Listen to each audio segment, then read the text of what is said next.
ഇന്നത്തെ വീഡിയോയിൽ നമ്മൾ സംസാരിക്കുന്നത് ഒപ്പിട്ട ചെക്ക് ഒരാൾക്ക് കൊടുത്താൽ വർഷങ്ങൾ കഴിഞ്ഞ് കേസ് കൊടുക്കാൻ സാധിക്കുമോ എന്നതാണ്. ഭാരത പബ്ലിക് മീഡിയ. ചെക്ക് എന്നത് നെഗോഷിയബിൾ ഇൻസ്ട്രുമെന്റ്സ് ആക്ട് പ്രകാരം ബാധകമായ ഒരു നിയമരേഖയാണ്. ബാങ്കിൽ പണം വാങ്ങാനുള്ള അധികാരം നൽകുന്ന രേഖ. ഒരു ചെക്ക് ബൗൺസ് ആയാൽ സാധാരണയായി 3 മാസത്തിനുള്ളിൽ ബാങ്കിൽ സമർപ്പിക്കണം. അതിനുശേഷം നിയമപരമായ നോട്ടീസ് 30 ദിവസത്തിനുള്ളിൽ അയക്കണം.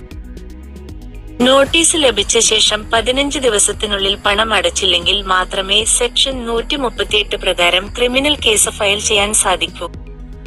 അതിനാൽ വർഷങ്ങൾ കഴിഞ്ഞ് അതേ ചെക്ക് ഉപയോഗിച്ച് ബൗൺസ് കേസ് കൊടുക്കാൻ സാധിക്കില്ല. കാരണം സമയപരിധി നിയമത്തിൽ കർശനമായി നിശ്ചയിച്ചിരിക്കുന്നു.